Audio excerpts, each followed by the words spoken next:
et de l'attention que vous lui accordez. Cela démontre encore une fois l'importance des enjeux qu'il comporte pour la consolidation de la bonne gouvernance dans notre système démocratique. En effet,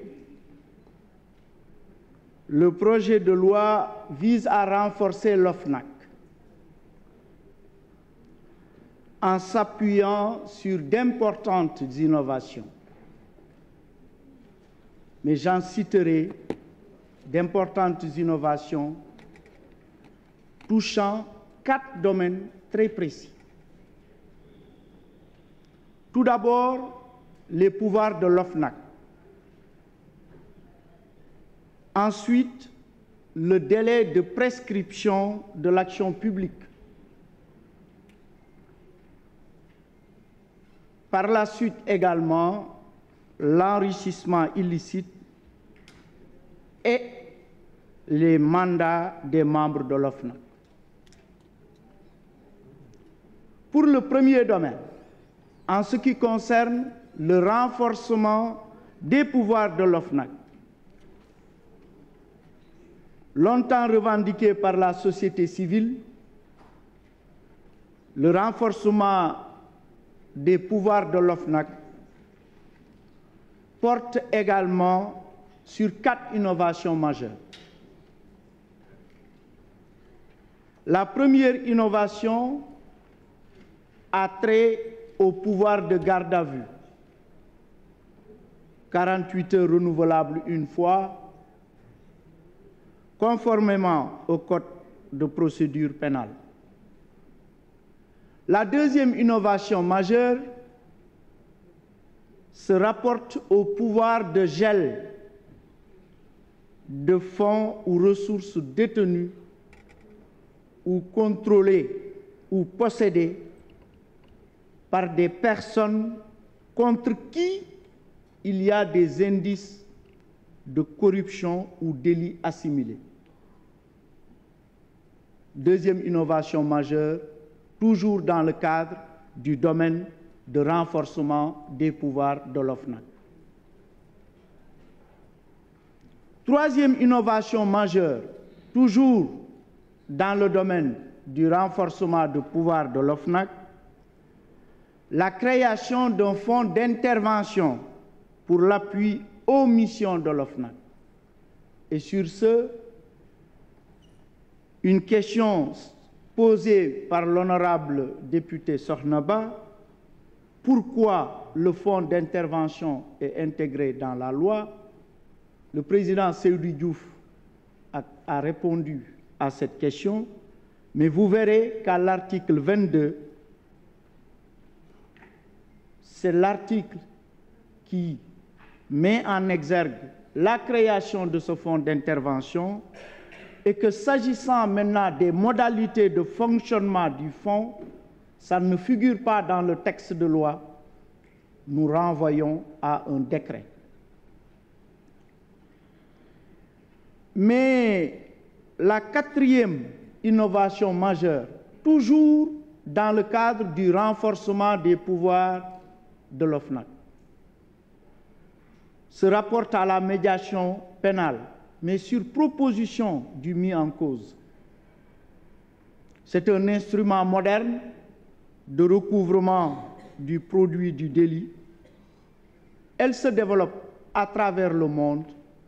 Le rapport est revenu là-dessus sous l'appellation de justice financière négociée. Et ça permet à l'État de rentrer dans ses fonds sans d'interminables procédures. J'avais cité 4 domaines. Le premier domaine, c'est le renforcement des pouvoirs de l'OFNAC.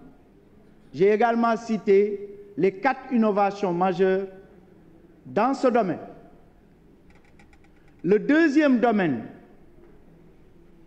c'est les délais de prescription de l'action publique. Au lieu de 3 ans. C'est toujours dans le but d'assurer une plus grande rigueur. Ils ont été allongés et uniformisés en ce qui concerne la corruption des délits assimilés, enrichissement illicite, corruption active qui concerne le corrupteur, corruption passive qui concerne le corrompu. Ces délits retrouvent le même régime que les détournements et escroqueries portant sur des deniers publics. Donc, deuxième domaine important de ce projet de loi, c'est les délais de prescription de l'action publique. Maintenant 7 ans au lieu de 3. Troisième domaine, l'enrichissement illicite. Là également, ça relève actuellement du pôle financier qui a été créé par la loi 2023-14. Je pense que l'honorable Ayoub Daffé est revenu là-dessus en nous posant des questions sur le budget du pôle qui existe, qui n'est pas encore certes opérationnel par manque de personnel. Rappelons-nous qu'il faut au moins 64 magistrats qui sont nécessaires pour faire fonctionner correctement le pôle financier. Mais ce qui est important au niveau de l'enrichissement illicite, c'est la compétence de l'OFNAC qui concerne l'enquête et la mise en demeure. C'est une réponse à une exigence résultant de la Convention des Nations Unies contre la corruption. Cette convention avait exigé la rationalisation des interventions en matière de lutte contre la corruption. Là également, au niveau de ce domaine, de ce troisième domaine qui est l'enrichissement illicite, un point est définitivement réglé. C'est le point de départ du délai de prescription de l'action publique.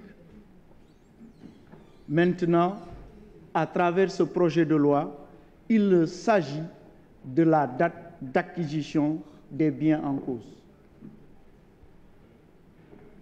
Et troisième point important, toujours dans le troisième domaine de l'enrichissement illicite, c'est le délai effectivement de prescription qui est allongé.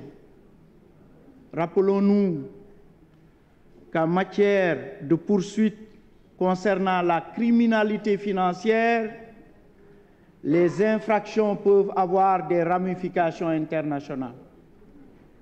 C'est pourquoi c'est important. Et le quatrième domaine, c'est les mandats. Contrairement, le rapport est revenu là-dessus, contrairement à certains pays qui ont pris l'option de laisser les membres des unités d'enquête spécialisées à la discrétion des autorités politiques, le Sénégal, dans un souci de transparence et d'indépendance, a choisi la formule de 2 mandats de 3 ans. Cependant, avec l'expérience, nous nous sommes rendus compte qu'il est très complexe de terminer des enquêtes en un temps record.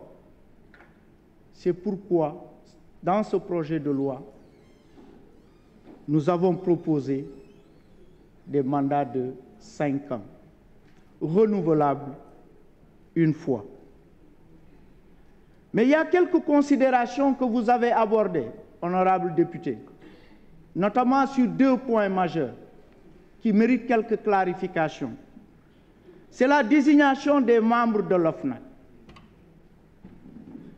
Elle est conforme à l'orthodoxie en matière de désignation des membres d'un organe administratif.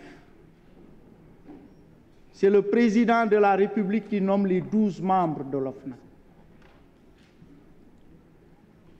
Mais les gages d'indépendance sont liées au moins à 4 éléments que je vais exposer tout de suite. Tout d'abord, le mandat.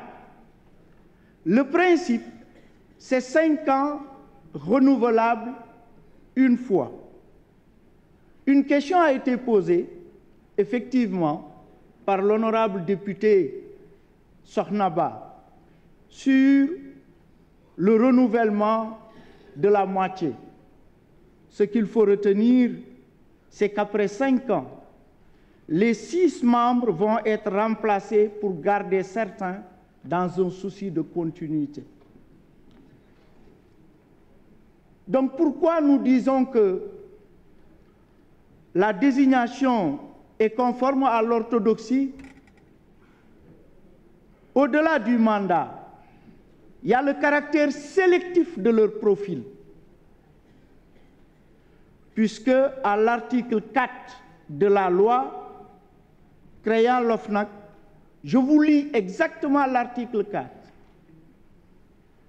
Ils sont choisis parmi les magistrats, les membres de l'administration de la hiérarchie A1 ou assimilés au moins, les enseignants de rang magistral des universités, les membres de la société civile et du secteur privé, titulaires d'un diplôme de l'enseignement supérieur, de niveau master ou équivalent au moins.